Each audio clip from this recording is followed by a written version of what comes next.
Hey guys, my name is Scoby and welcome back to another video. In today's video we're going to be comparing the Xbox Series controller to the original Xbox One controller. Let's jump right into this.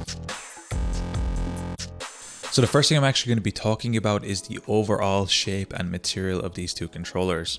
So you can tell right off the bat that they're very similar, if almost not the same, apart from a couple of key differences. One being the extra button on the Series controller here, the screenshot button, and the second being the D-pad we have down here in the bottom, that is obviously much different. Now I'll be talking specifically about the buttons and the layouts a little bit further in the video. However, now I'm just going to be talking about the overall shape. And the Xbox One controller shape really embodies the statement, if it ain't broke, don't fix it, and that's exactly what Microsoft did here. The Xbox One controller feels almost identical in every way, apart from a couple of key differences. So in terms of the couple of key differences between the Xbox One and the Xbox Series controller, the first is actually on the front face right here, where we have the Xbox power button. On the Series, it is completely flat, versus on the original Xbox One controller, it actually has like a dimpled built-in kind of angled effect right here. Now in terms of ergonomics, this actually doesn't change anything, and I actually stylistically like both, especially with the colors I have right now with the turquoisey blue. I feel like the angle here actually looks really good, and the flat on this shock blue I think also looks really good. So that's more of a stylistic preference.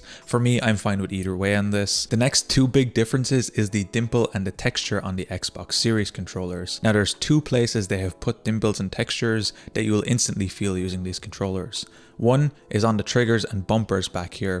So if we look closely on these buttons, we can actually see these small little textured dimples on top of the controller, and they give a big overall feeling to the controller. So when you hold the original Xbox One controller, everything feels smooth and the triggers and bumpers are very soft touched plastic. However, on the Xbox Series, they are much grittier and much rougher. It feels like a very smooth sandpaper, but the texture difference is really shocking once you hold it, especially when you're used to that original Xbox One feel.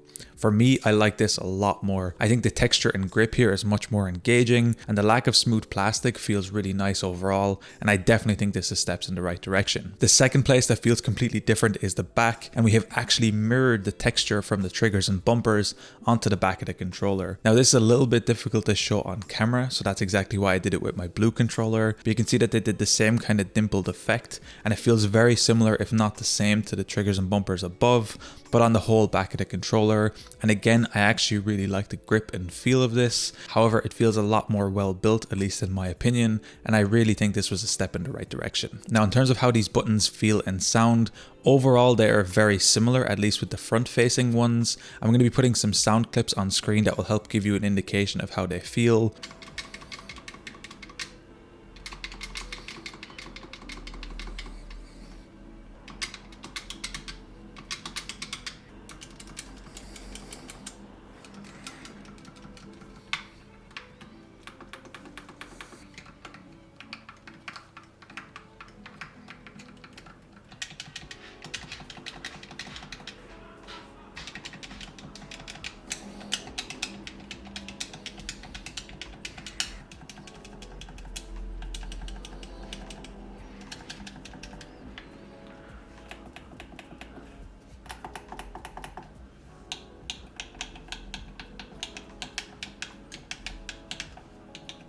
But I'm going to be talking about one of the biggest differences, at least in my opinion, which is the D-pad, and I love and hate what they have done here.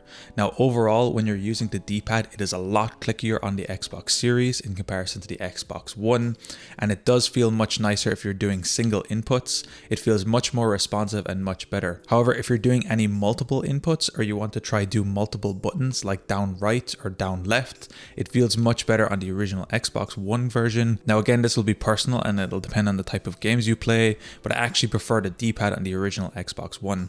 Now in terms of the rest of the face buttons, I think they're superior on the Xbox Series. They feel a little bit more, I'm going to say, mechanical feeling, a little bit more of a resistance click back, and in my opinion this feels a little bit better, and especially with the start and select buttons on the Xbox Series, they feel much better in my opinion. Now the A, B, X, Y buttons feel almost identical to me, and I can't really tell the difference, and the same goes for the analog sticks. To me they feel the overall same height lightweighted material, maybe a small little bit more grip on the edge, but it's almost negligible and it wasn't jarring to me at all. Now, one other thing to keep in mind is the feel of the triggers. Now, for me, I like the feel of the triggers on the Xbox Series a lot more. They definitely feel like they have a bit more of a harder spring. Now, this of course could be because this is a brand new controller in comparison to one I've used for quite some time, but the overall feedback and dragging force just feels a little bit nicer on the Xbox Series.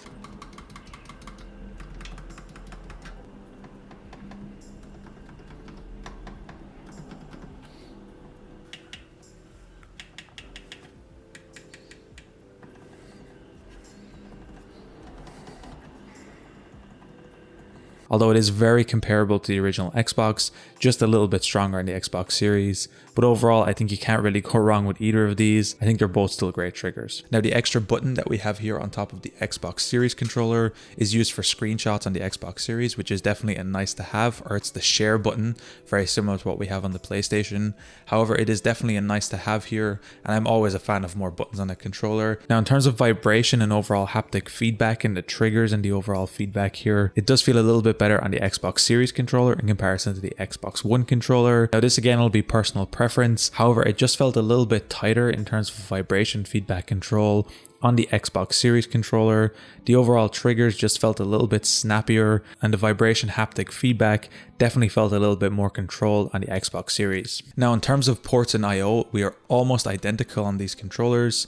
It does thankfully keep the AUX port on the bottom, so you can still use this wirelessly for headphones. We also have the expansion port here for extra things that you can connect to your controller. However, where it gets a little bit different is on top. We actually go from a micro B cable on the original Xbox One to a Type-C cable on the Xbox Series, and for me this is a huge improvement, and I'm definitely much more of a fan of this in comparison to the Xbox One. Now lastly, in terms of wireless connection, it is mostly the same as the original Xbox One controller, except now all series models include Bluetooth, whereas only S model controllers of the original Xbox One included Bluetooth. So this is definitely nice to have as well. So overall, you've heard me talking about both of these. They do trade a little bit of blows back and forth depending on what you're talking about. But maybe one key issue I have with the Xbox Series controller and the Xbox One controller is the fact that a lot of the accessories or battery pack accessories are not fully compatible. They are basically the same in terms of size. However, some of the battery packs contain extra little kind of pieces or little shapes